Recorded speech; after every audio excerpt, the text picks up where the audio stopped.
Okay. Hello, everyone. As I attempt to try and do my first live stream, hopefully you'll bear with me.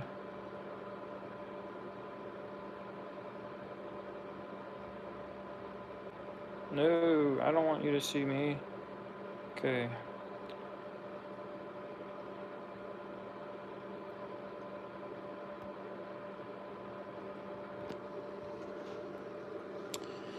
Let's see.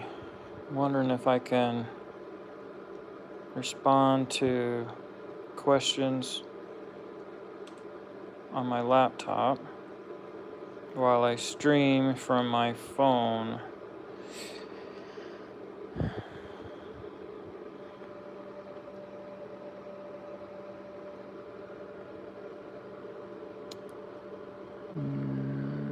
I do not know how to do that.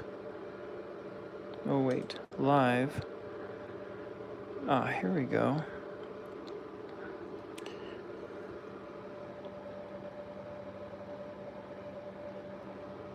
Let me get to a point where I can see everyone's questions or comments.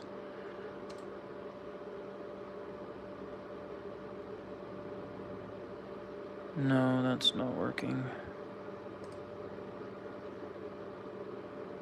Live.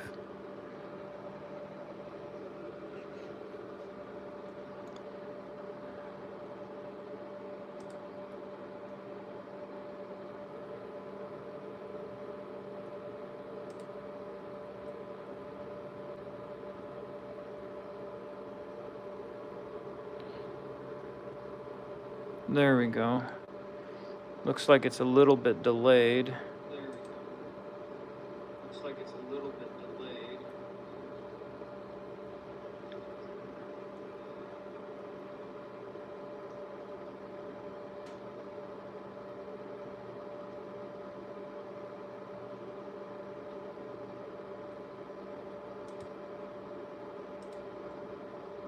All right.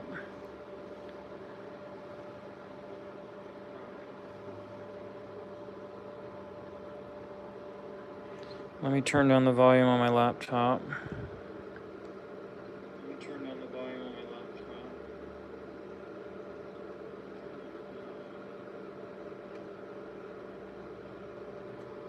Okay.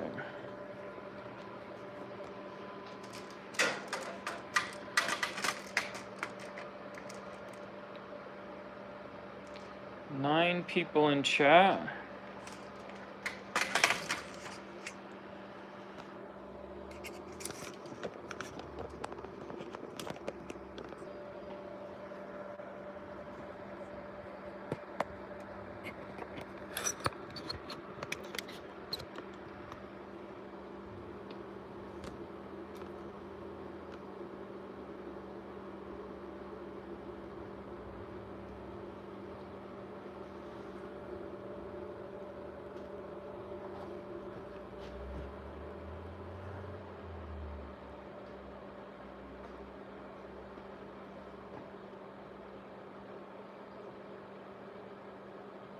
Wow, it's got a long delay, probably 5 or 8 second delay.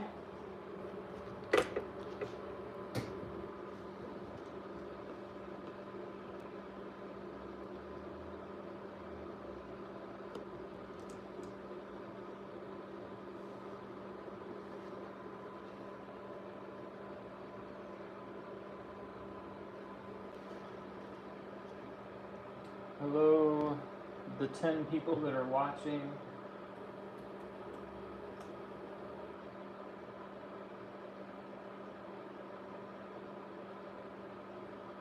Can everybody hear me?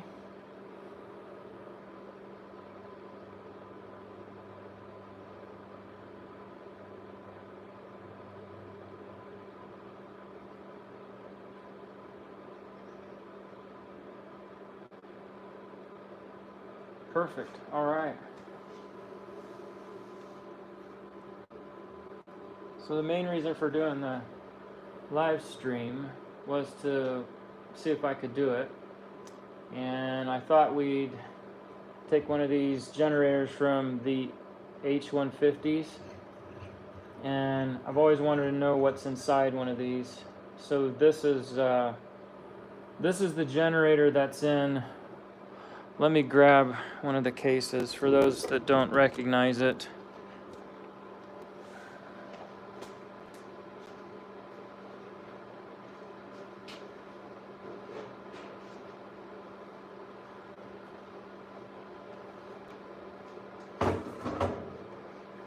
This case is empty right now, but it comes out of one of these. There's a bunch of people that are using this chassis, and I wanted to see actually what is inside the generator housing to see what kind of generator it uses. So I'm going to cut the top here on this weld with a grinder and see what's inside of one. Hey Dwayne, how you doing? Haven't seen you in a while. You've been a subscriber for a long time, really appreciate that.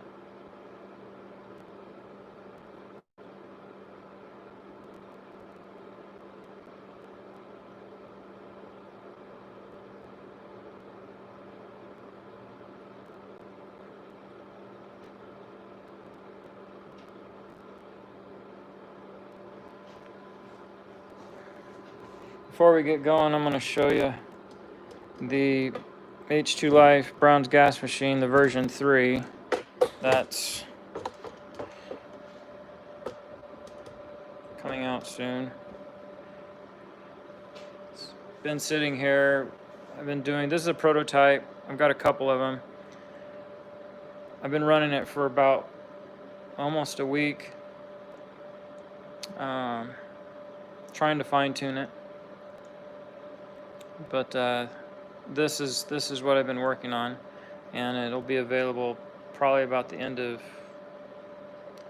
probably before the end of July, but I'm shooting for the end of July. So right now I'm doing a test to see if there's any lye that spills over into the secondary bubbler or into the drinking water. So what I'm doing is I'm running it, and then I take a TDS measurement, total dissolved solids measurement on the water to see if it increases at all. So this here has about 14 hours on it, and it hasn't increased 1 TDS, 1 point yet, so 1 ppm yet, so that's good. But just running a bunch of tests on this.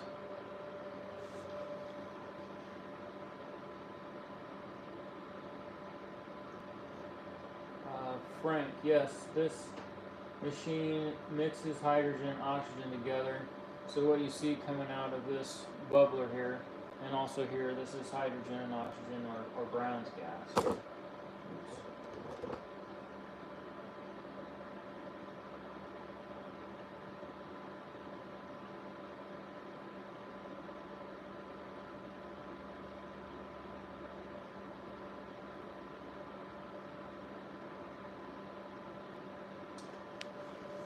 Okay.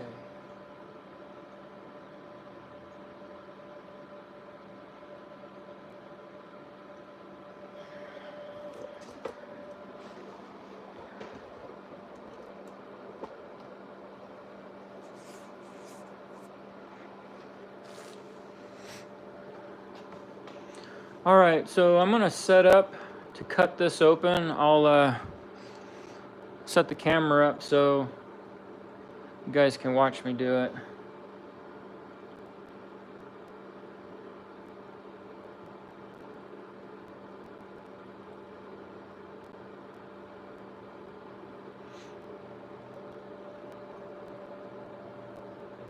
Can everyone still hear me? Frank says he can't hear me.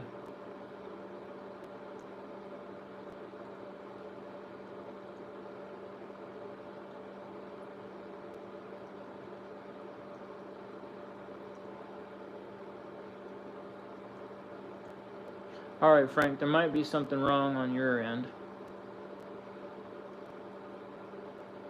Okay.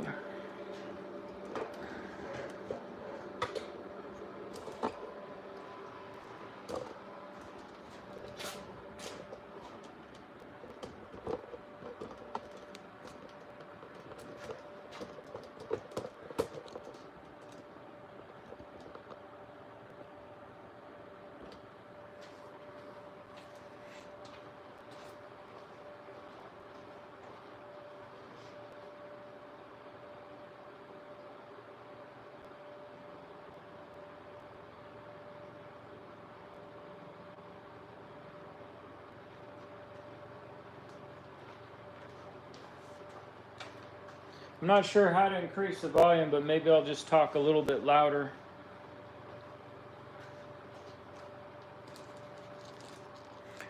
Let me grab some eye protection and we'll cut this open.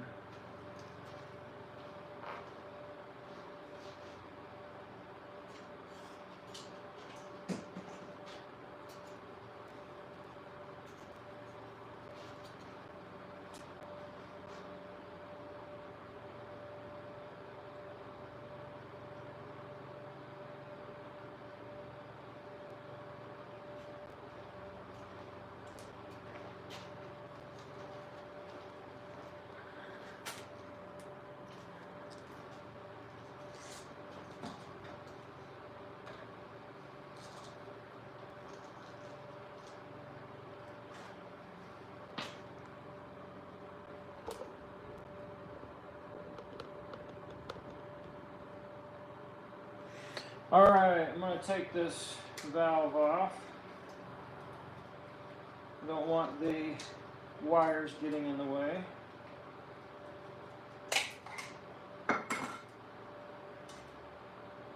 Might need a little help with that.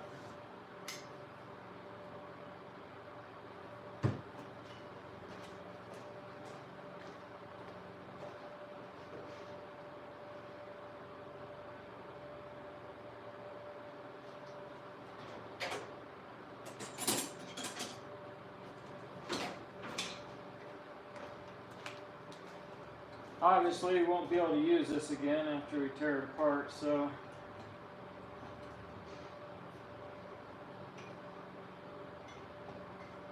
I don't have to be nice to it.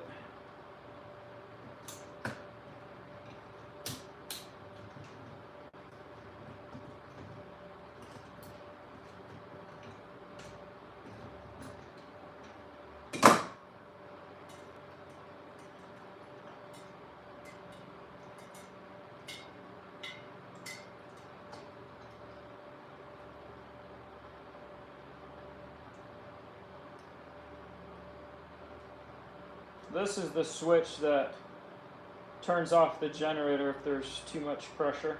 So that's the pressure switch.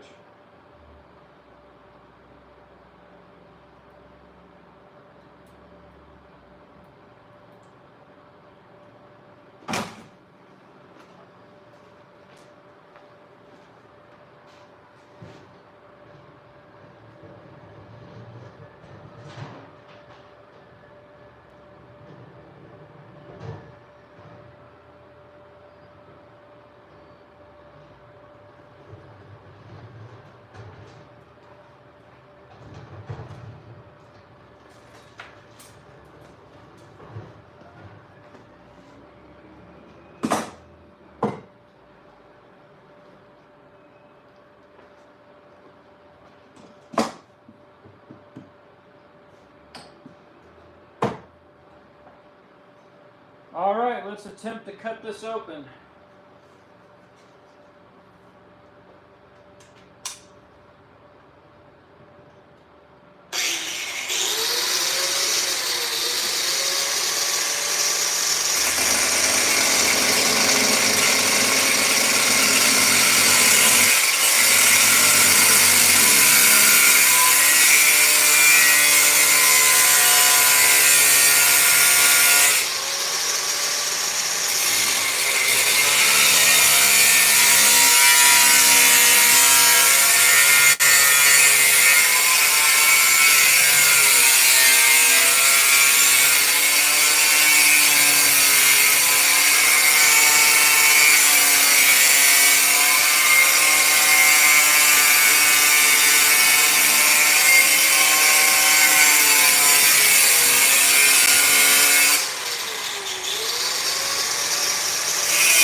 Okay.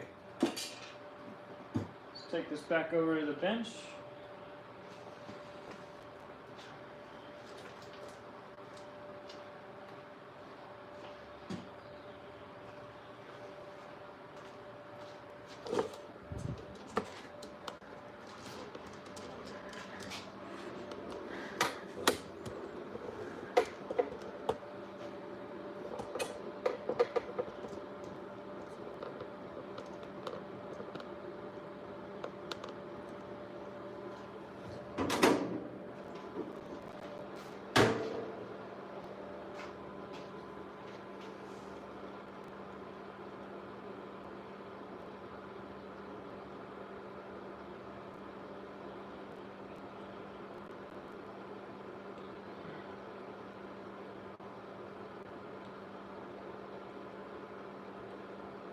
Thanks, Mike.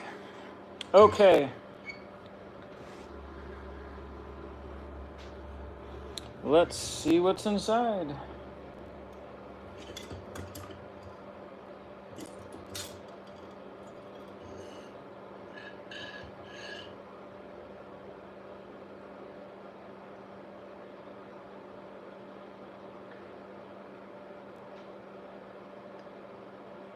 I was not expecting this.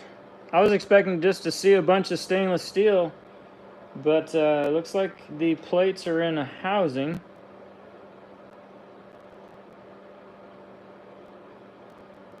There's a bunch of holes in the bottom here.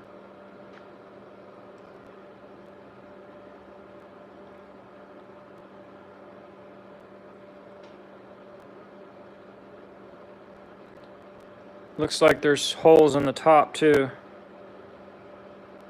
Right in there. Probably for the water to circulate.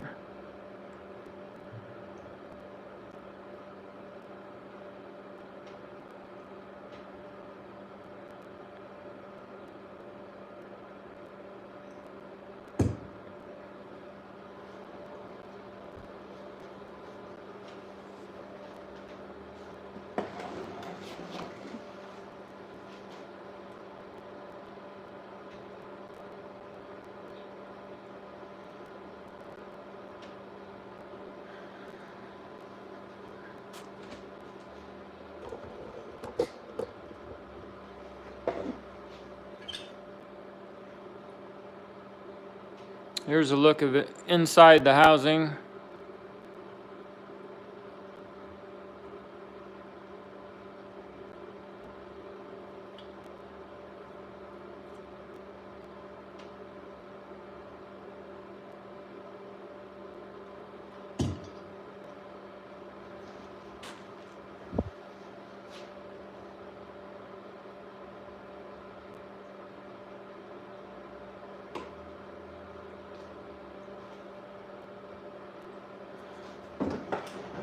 Alright, I'm gonna cut this blue shrink wrap off.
Okay, I'm going to separate this top from the generator housing.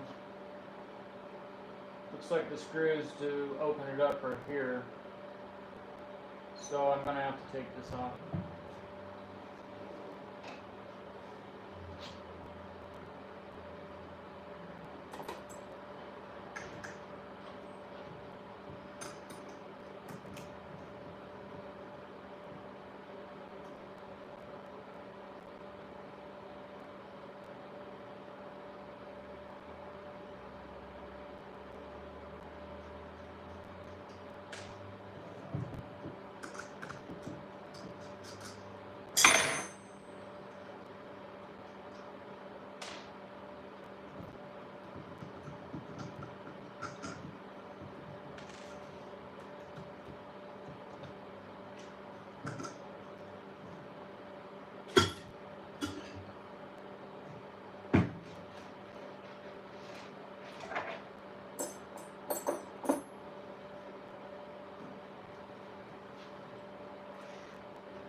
And there's a closer look at it.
Welcome everyone that just joined us. Thanks for stopping by.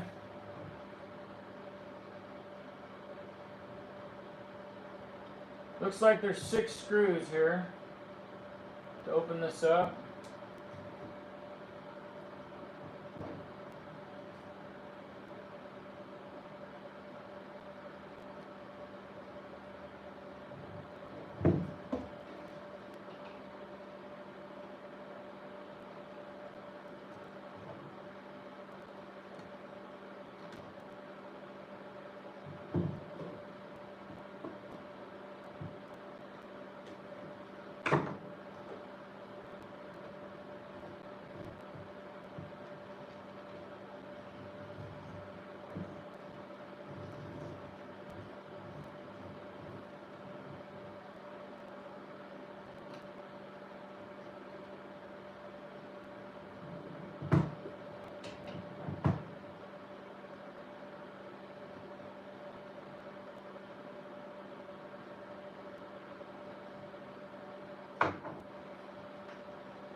Bluefield Systems, hello. What's your first name?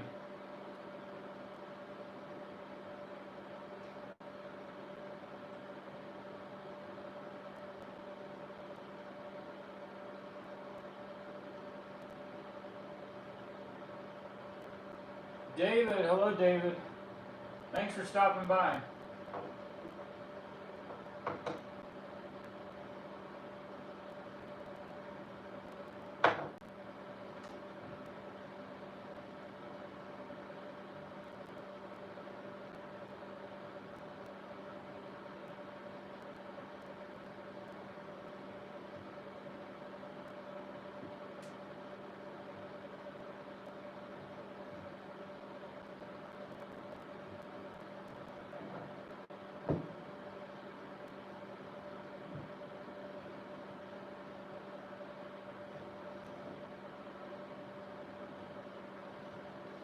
Looks like the, at least that screw is stripped out.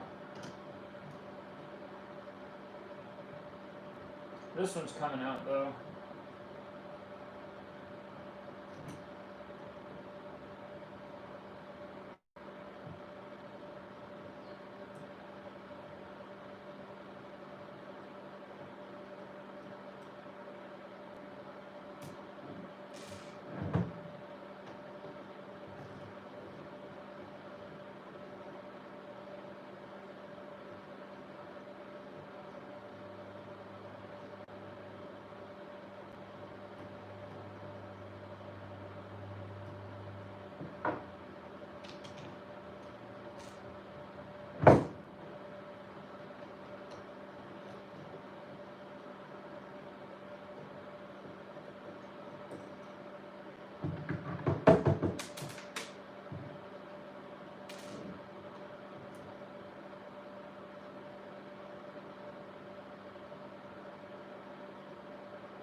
This cell is actually a little bit more advanced than I thought it was. I expected to pull this thing out and just see a bunch of stainless steel in some kind of array.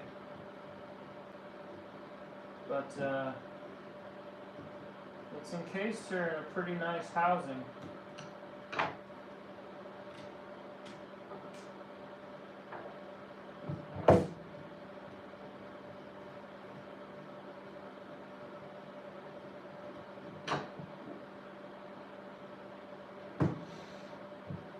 I'm going to have to cut this one off.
So there's a question about the H150. It's it comes out of this, one of these. And if you've been around, you've seen these. This is a little welder out of China.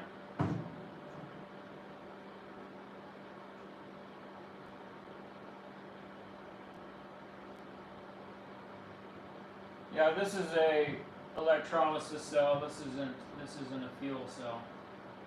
So this takes water and with some electricity, it breaks it down into hydrogen and oxygen gas.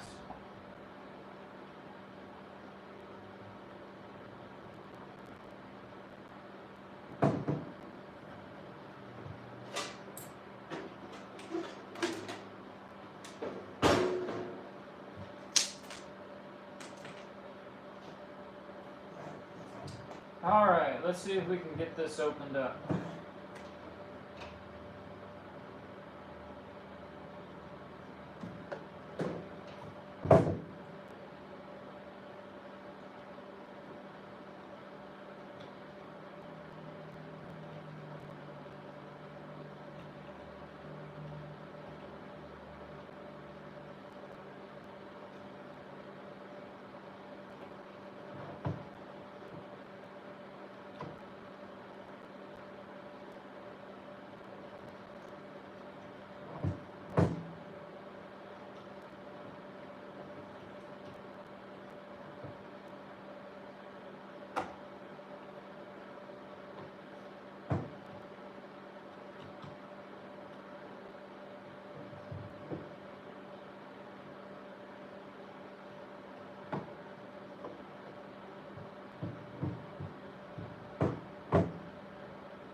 this is on there pretty good.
I think there might be a little bit of glue on there, holding that together.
Thanks, David.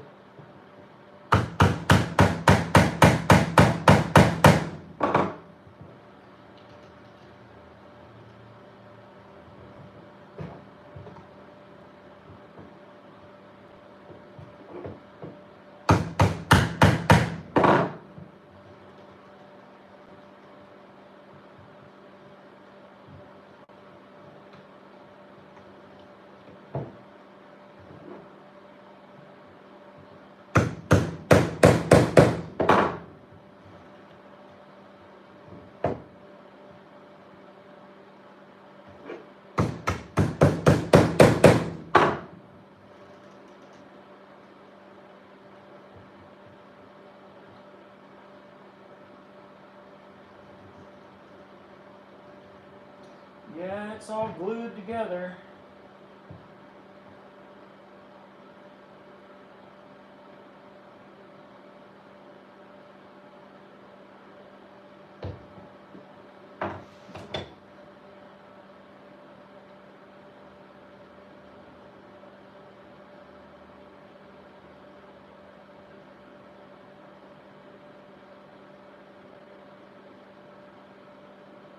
Jen, I think it's glued. It's screwed and glued. We took the screws out and it's glued into place, so probably have to cut it.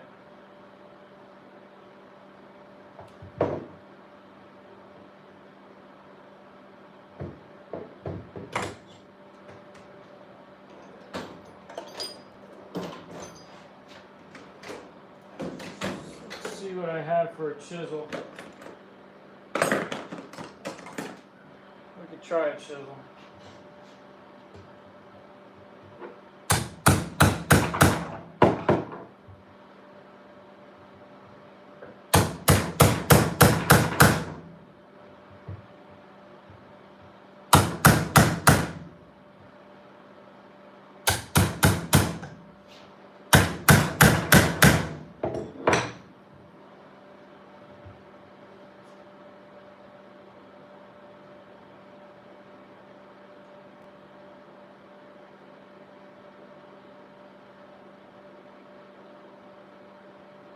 Yeah, pretty tough stuff from China. This is their smallest torch. It's they call it a polishing torch is for polishing acrylics, the edges of acrylics. You could probably do some small jewelry, like a jeweler's torch. They have bigger models that do a lot more gas. I actually have one here that has 6 of these generators in it, so it produces a lot of gas.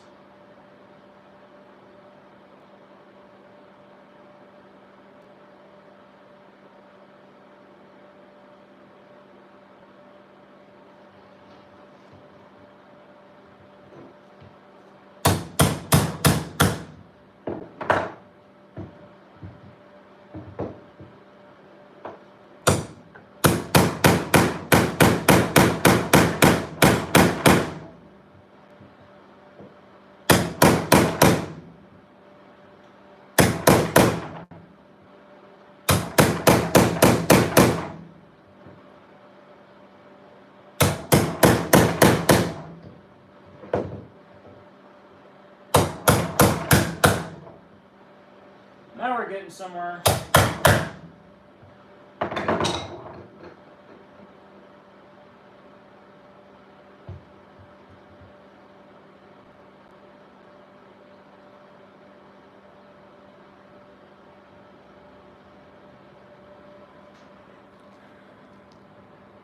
You can see the plates.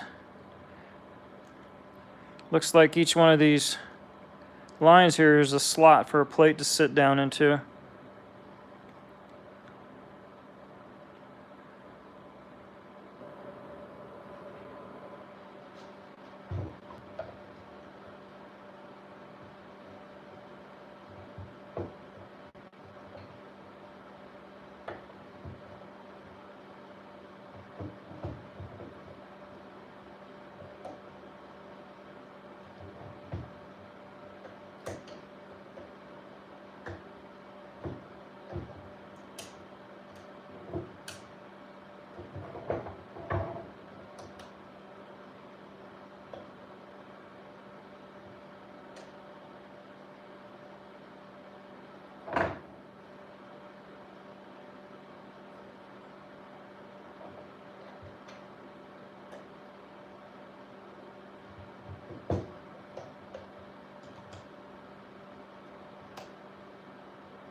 You can see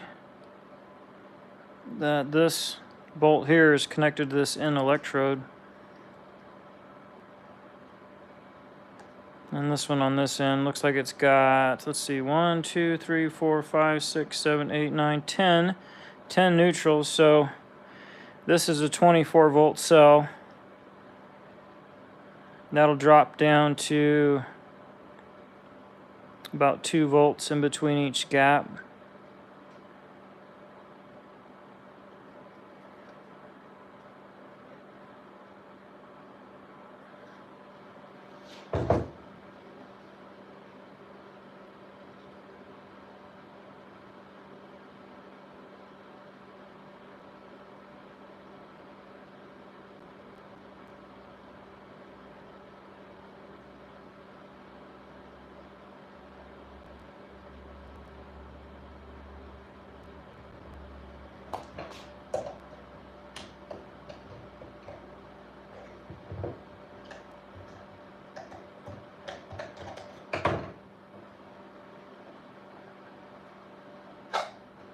Oh boy, look at that.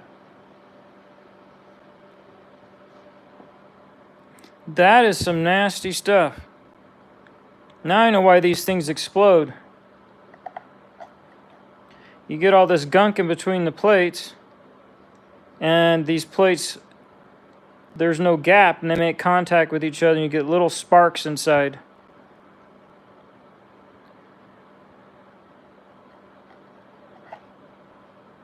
Wow, look at that. The plate is completely eaten away. Looks like there's holes all through it.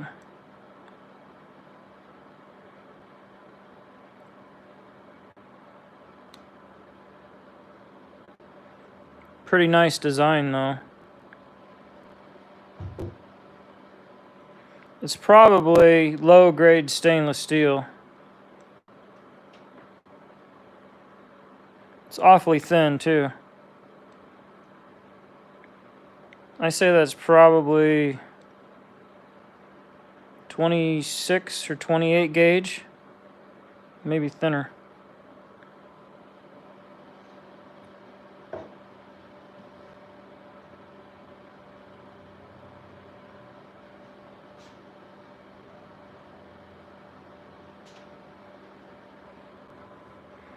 Can get a look at the other plates.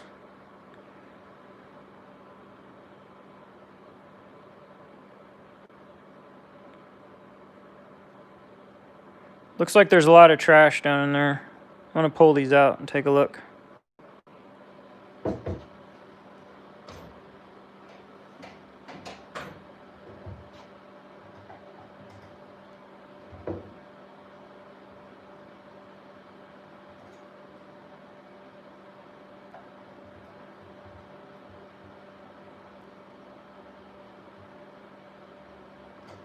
Maybe I'll pull them out.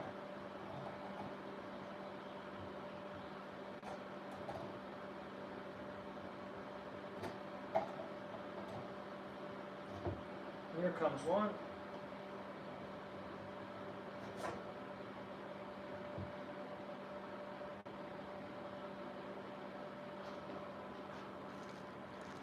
There you go. This is obviously not a generator out of a new machine. I'm not sure how many hours it has on it.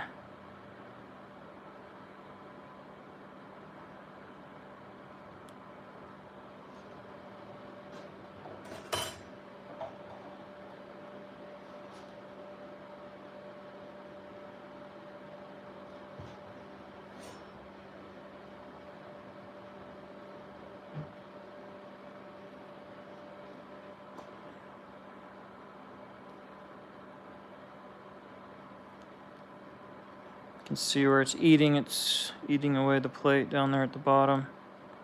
So all this gunk that you see in here, this is iron. It's iron, nickel, and chromium.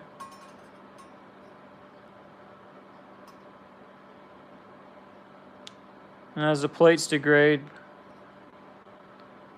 that's what you get.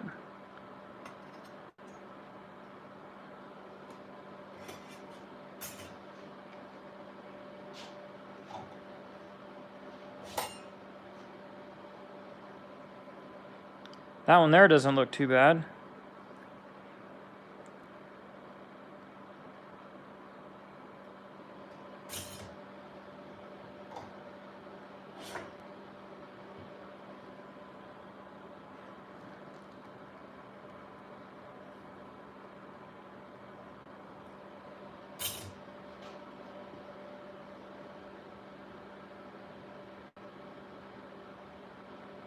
David, there's no gaskets. They just fit inside a groove. You can see the grooves here inside these little grooves.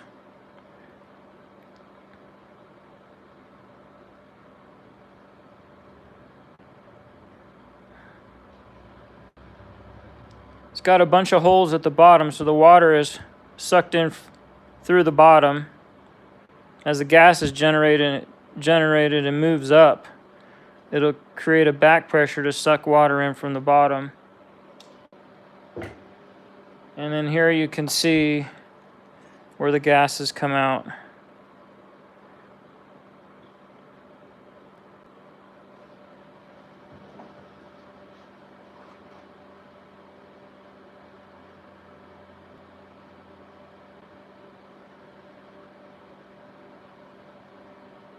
Yeah, I'm not sure which side was the positive side. I should have looked at that before I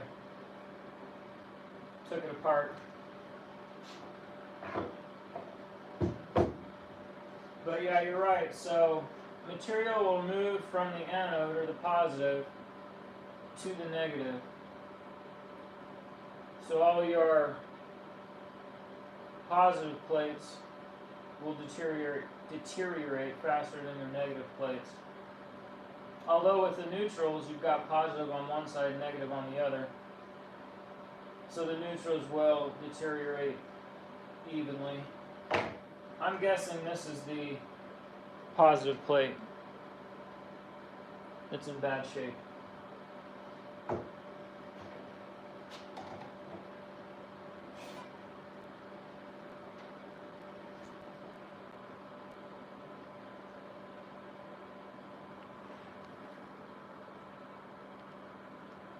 Some deep grooves in this one.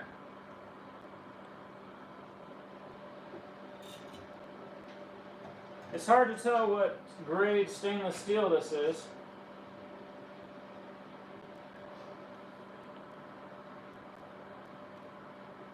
But this cell's in bad shape.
Jan Doe, I think the bottom of the plate is always going to have some water, and all the sediment's going to land near the bottom, so it corrodes more from the bottom. And as water is being used in the generator, there might not be any water up on the top half of the plate sometimes, so that's what I think. I think that's why it corrodes from the bottom, because all that corrosion's sitting there, and it's arcing, and there's a lot of amperage going through the bottom. So when you get all this stuff here in between the plates, it's going to degrade a lot faster.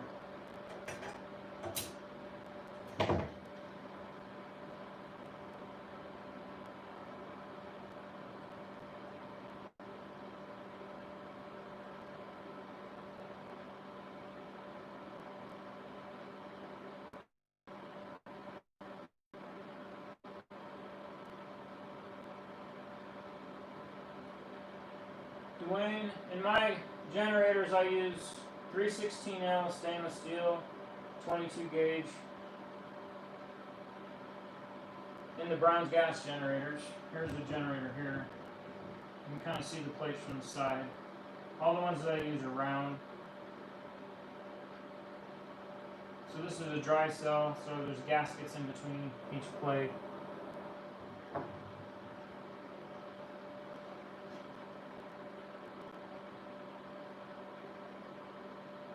Du Bois, thank you.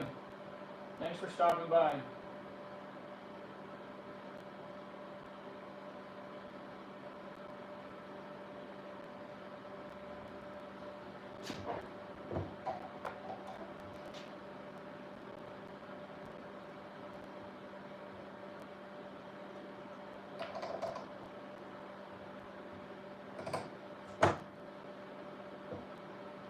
Really would like to get that cathode out of there.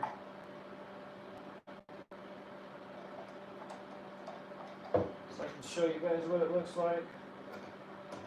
But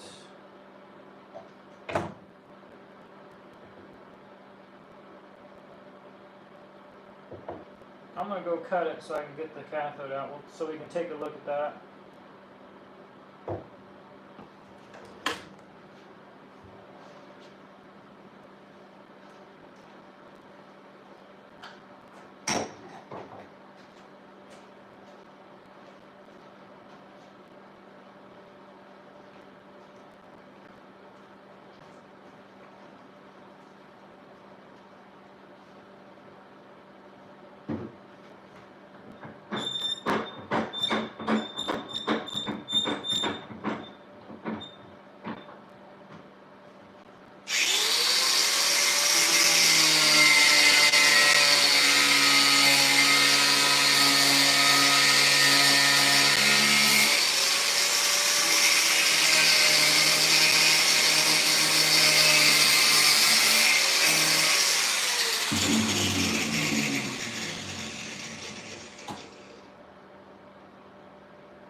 You're right, David. Let me show you another reason why circle plates are, I don't want to say better, but I like them better.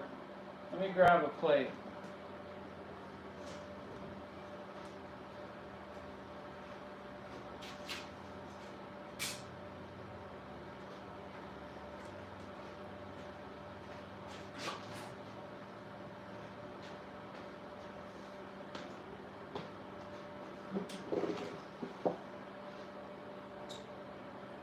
Okay, so this is my plate, and it's situated like this in the generator. You can see this one back here. That port there is my output port for the water and hydrogen oxygen, and this is the input port, the water input port. And then this is where the water flows through the set of plates. And then the gasket sits like this.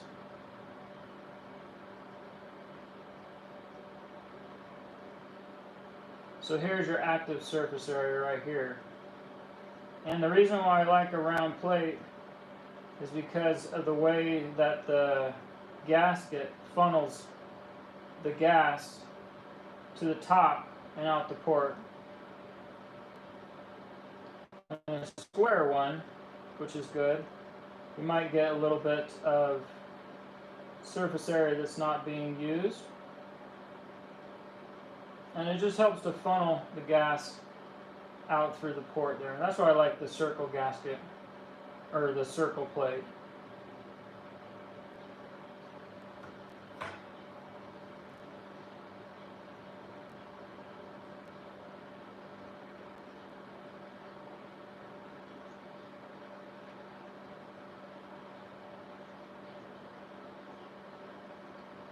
So Graham, distilled water was being used in this generator here. You put distilled water in and potassium hydroxide or sodium hydroxide. And it happens because the stainless that's used in these is a low-grade stainless. So it's probably 470 or something like that. But if they were to use a 316L in here, this would be a lot better system. The generators would last a lot longer.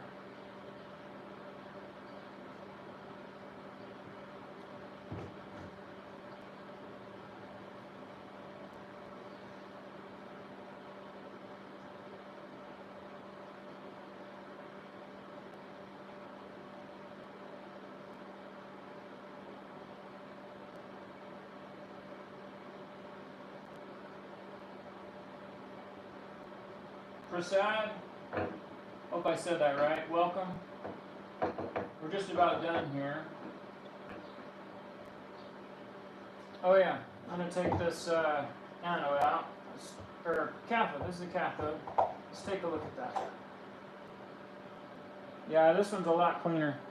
You can tell that this is the negative just by how clean it is.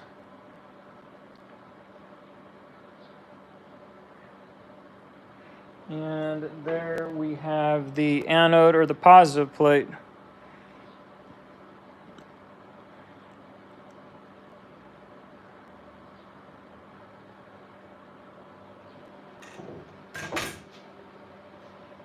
You can take a look down inside of there. There's a lot of debris down in there.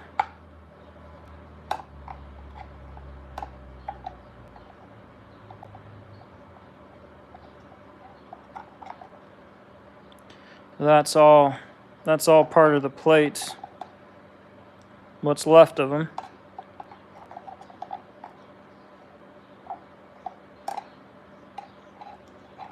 So overall, I think it's a great design,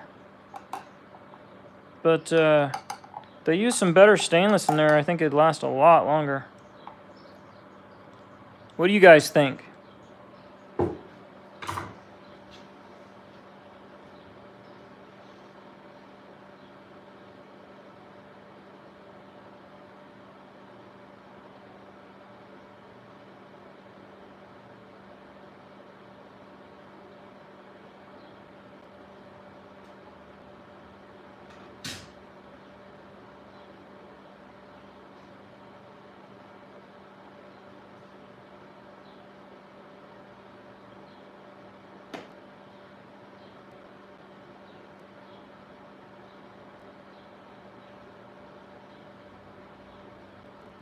Yeah, and it's really thin stainless too, so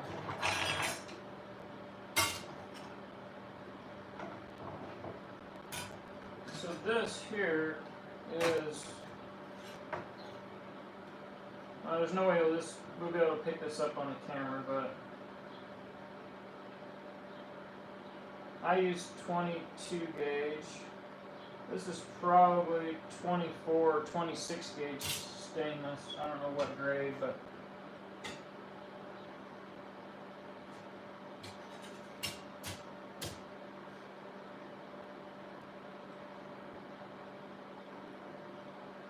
what's Hassel alloy, David? I'm not familiar with that.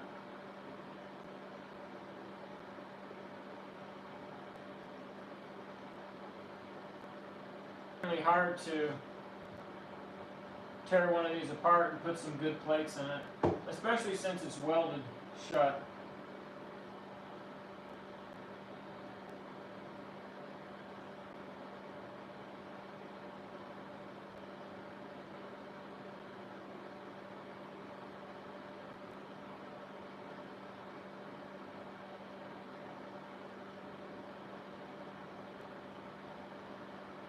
I agree, Peter. I think this is why these need to be cleaned out so often. You got to get rid of that junk down in the bottom. If you let that accumulate down there, it just speeds up the process of plate degradation. So if you've got one of these machines, I suggest cleaning it out often. It'll last longer.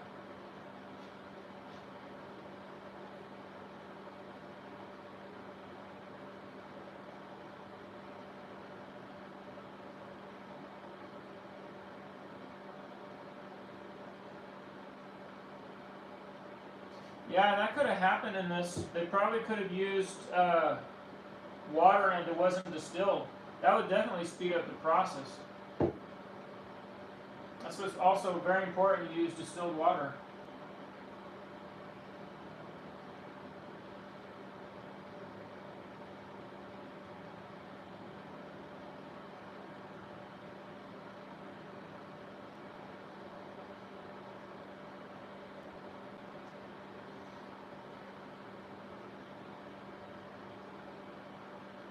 Yeah, I've used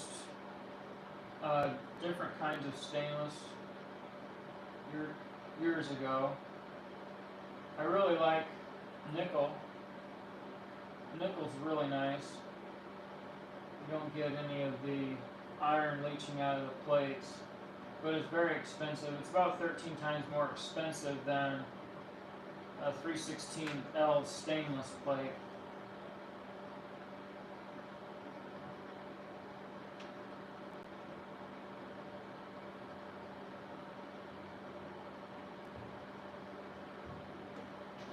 Let me grab an old nickel plate.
So here's a nickel square plate that I used to use.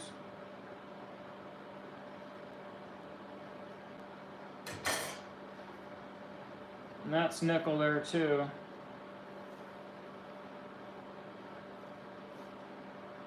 I've used titanium plates, platinum coated titanium plates, nickel, bunches of grades of stainless. I've even tried putting in some copper cathodes,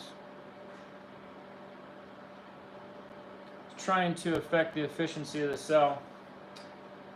It didn't work so well, so copper is not a good thing to use. Copper is good to use on a cathode, but it won't increase efficiency any, especially if you have stainless steel mixed with copper, like stainless steel neutrals. So what I did is I used copper cathodes, stainless steel neutrals, and nickel anodes to try and increase efficiency, but I really didn't get much of an efficiency change with that. The nice thing about using nickel, again, is you don't get any of the anode mud. So it doesn't gum up the water, turn the water brown, anything like that. But it's very expensive.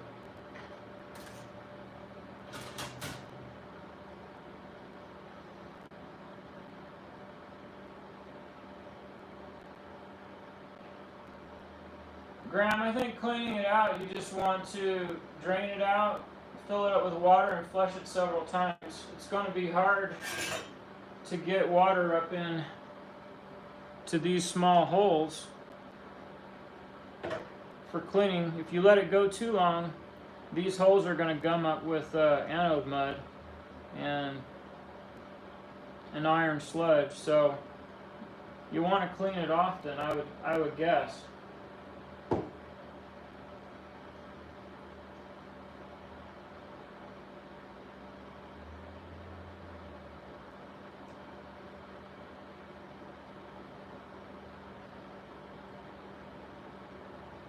Yeah, it had a really wide plate spacing.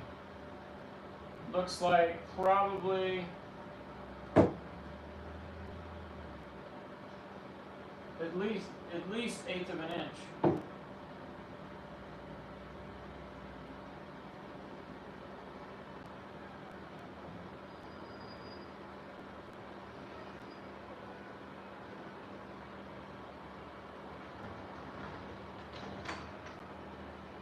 No, this is solid nickel.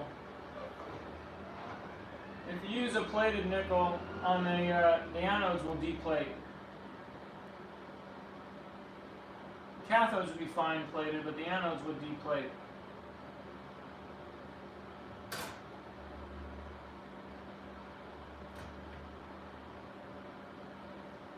The pH is too high in one of these cells. If that pH is too high, it'll deplate. So it's going to deplate anyway, over time.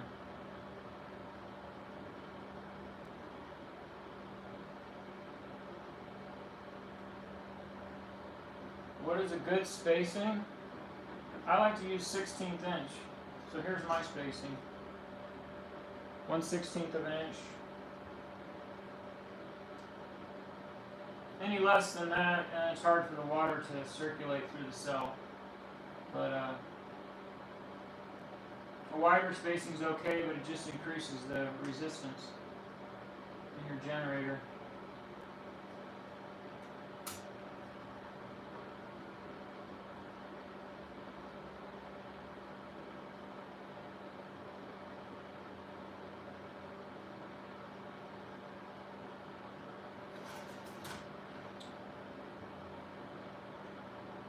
Well, if there's not any questions for me, I'm going to sign off. Does anyone have any questions or any comments?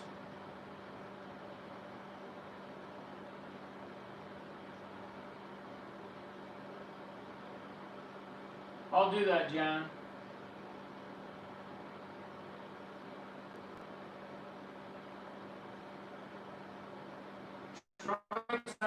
Any proof that HHO is good to breathe? This is an excellent question. I want you to head over to molecularhydrogeninstitute.com and you'll find what you want to know there.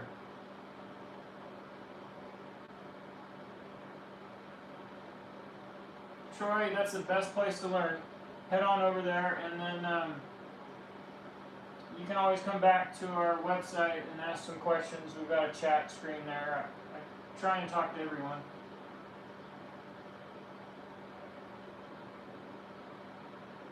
Thanks, Peter.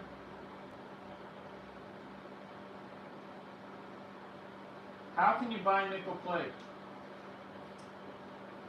Well, I haven't bought nickel in a while, but I bought it from High Performance Alloy there in the United States. I can't remember what country you're in. I think you said, I think it's, is it Ireland? I might be getting that wrong. You might be able to find some locally there, or you'll have to import it.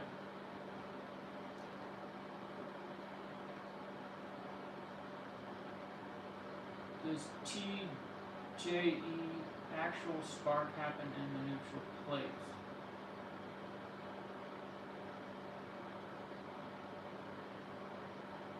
The spark happens between the plates when there's sludge in there, and it makes contact with the other side, so the other plate. When it gets close enough, you'll get little sparks in between. That's why these blow up. That's why you got to keep them clean, and you got to keep them full of water. Not helium, oops, hydrogen, where? Let me type it in here. I'll actually put the link in the chat.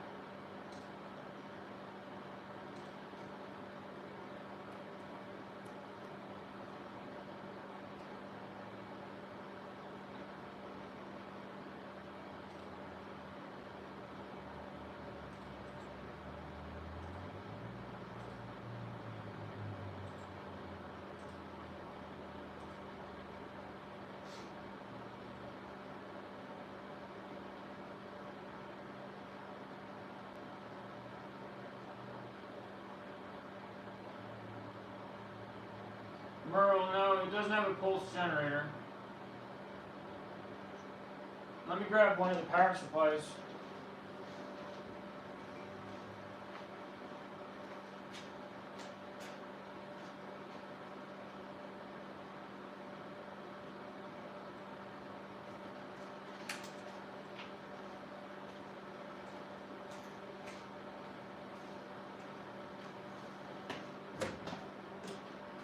This is the power supply that came out of actually this machine here. So it's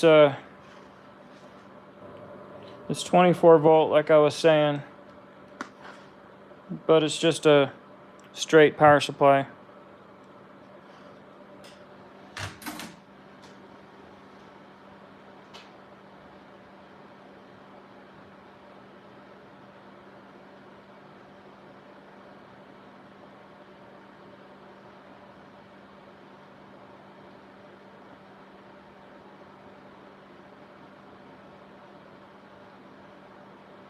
Troy, don't be shocked. There's only 24 people in here, so I can talk to everybody. Thanks for stopping by, Troy.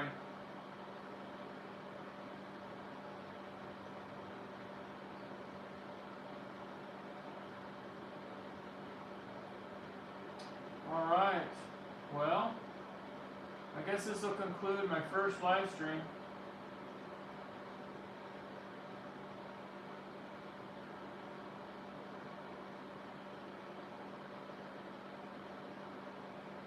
Dwayne, I haven't worked on that in quite a while. It's been really busy. But the video that I have up for hydrogen storage, that's about when I quit experimenting with it.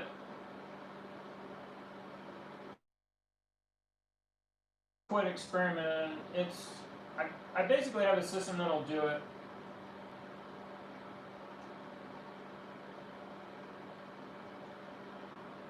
I'd like to do some more videos on that, but there's a lot of stuff that has to do with safety, and I don't know, I don't want people doing it the wrong way, so that's probably one of the reasons why I didn't make any more videos.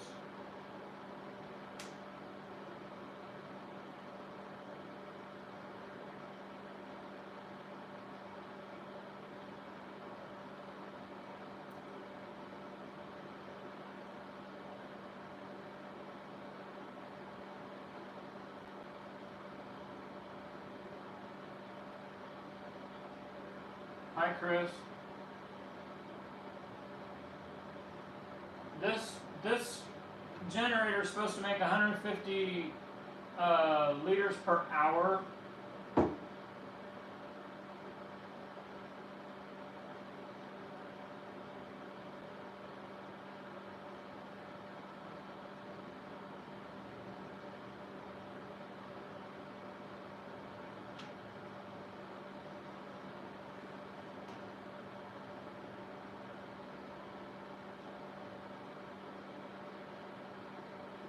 Merle, what's PG? Flying Frank, what kind of testimonials are you looking for?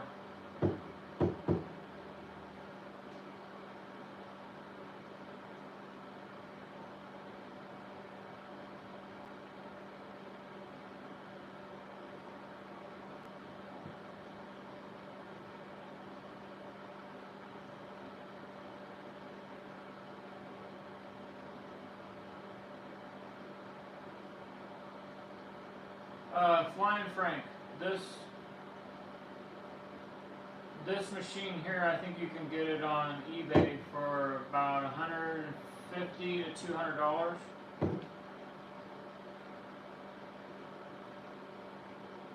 No, Chris, it doesn't make a whole lot of gas, but the generator is pretty small, and for 150 bucks, it's actually not bad.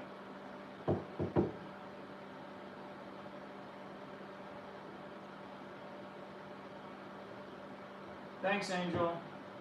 Pulse generator. Okay, let's see. Back up here.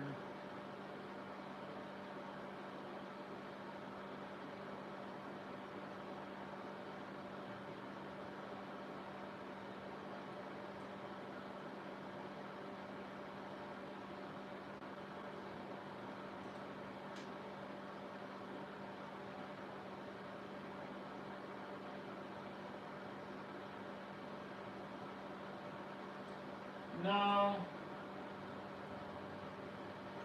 it won't need a pulse generator. You have to put in 20% by weight of sodium hydroxide or potassium hydroxide to get this thing to do its 150 liters per hour. So at 24 volts and 20%, it's going to make gas.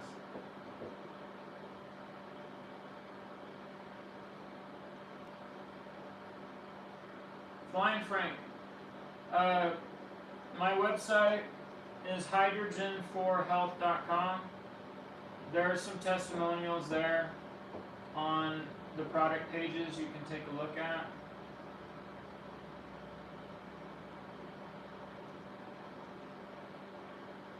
Yeah, that's $150 for the Chinese generator. I don't sell these.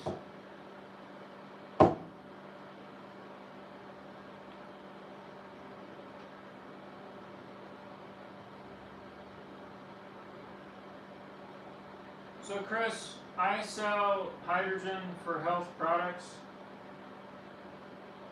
My website's hydrogen4health.com. And I also have a website called greenfuelh2o.com that I've had up for, gosh, 12 years maybe. And we sell HHO generators there, like kind of like this one here. We also sell PEM generators, similar to this one here. So this generator here only uses distilled water, and it's got a membrane in between, and the membrane's got platinum and iridium catalyst. On the HHO or bronze gas generators, you need a catalyst in the water, so that's a potassium hydroxide or sodium hydroxide.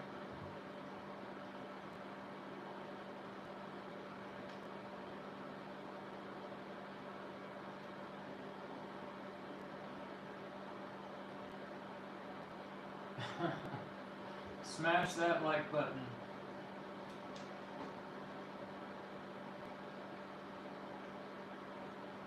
You're welcome, Merle. Thanks for stopping by.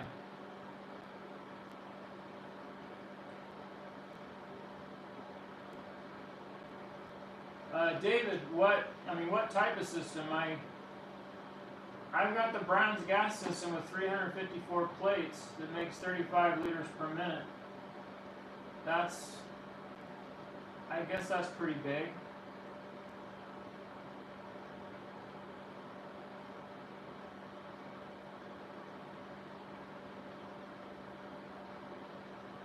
Flying Frank, I'm a healthy guy, but personal testimonial, I had some high cholesterol, LDL cholesterol for years.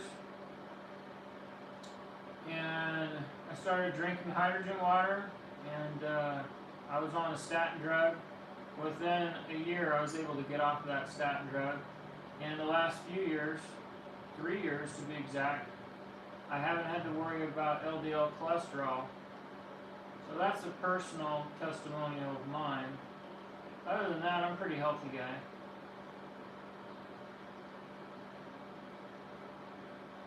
Pure hydrogen gas system.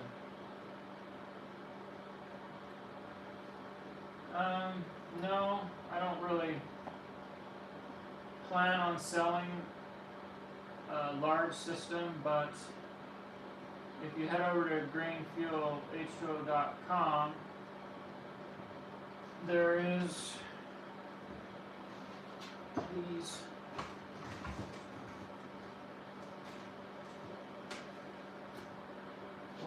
we sell these.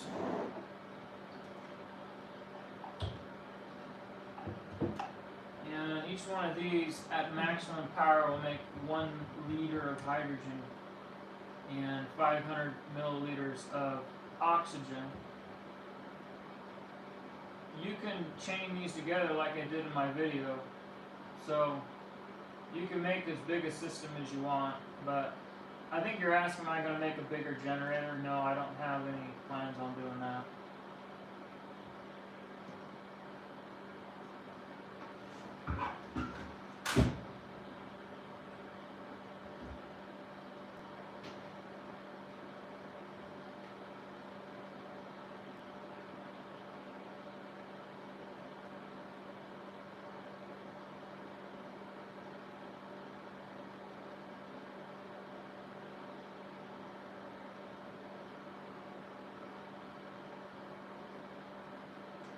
That's great, Flying Frank.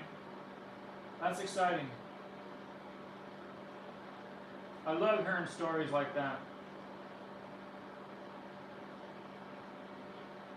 What's this, David?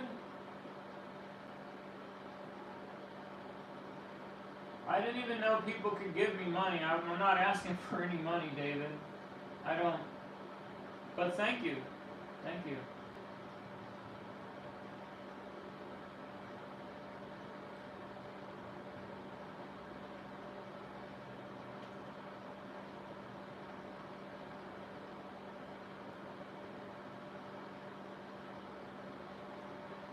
Abdullah, there's lots of reasons why your unit could be overheating. If you want to email me, I'd be glad to help you out.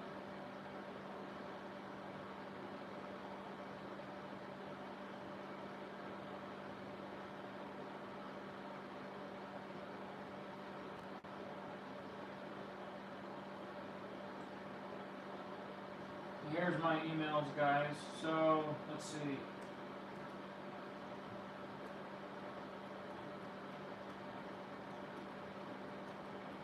That one's the Hydrogen for Health email, and this one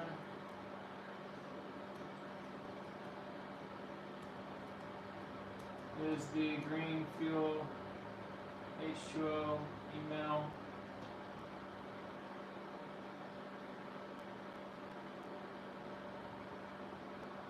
Yeah, David's right. Abdullah. The excess voltage is going to make the heat.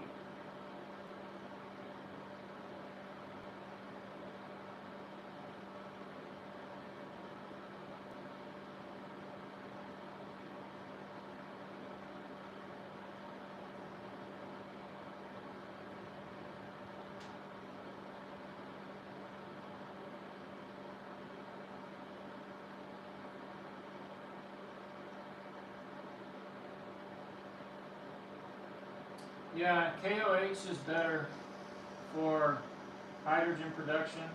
If you're going to be using it in any kind of health system, you want to use a food grade NaOH, that's sodium hydroxide.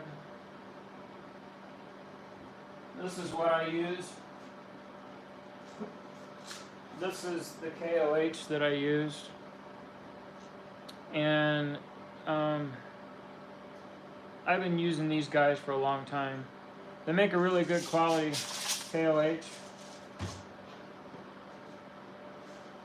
And here's the sodium hydroxide that I use. Same company. Good stuff.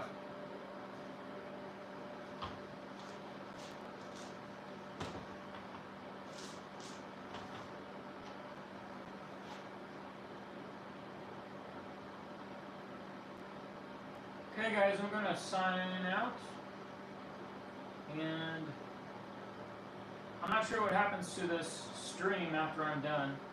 I think it just goes to a video that can be rewatched, but we'll see what happens. KOH is better than NaOH. I think KOH is better in a hydrogen production system. Yes, just slightly better. I like it better. Did I ever barbecue a steak? Ah, dang. That was the goal, wasn't it, Brent? You know, I never did. I never barbecued that steak. I think that's going to be the last video on that series. Heck, it's taken years to complete that series. I ought to make one more video. compress some hydrogen and cook a steak. That would be great.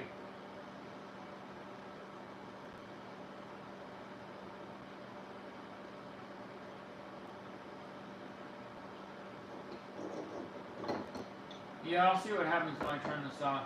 Okay. I'm going to go ahead and sign off now. I really appreciate everyone coming.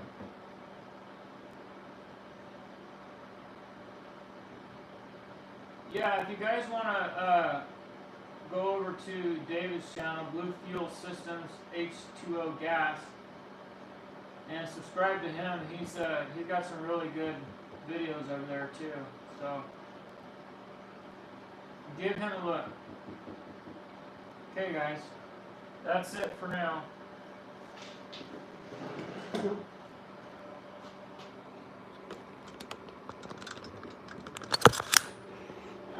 I did all this on a cell phone, by the way. Okay. See you later, guys.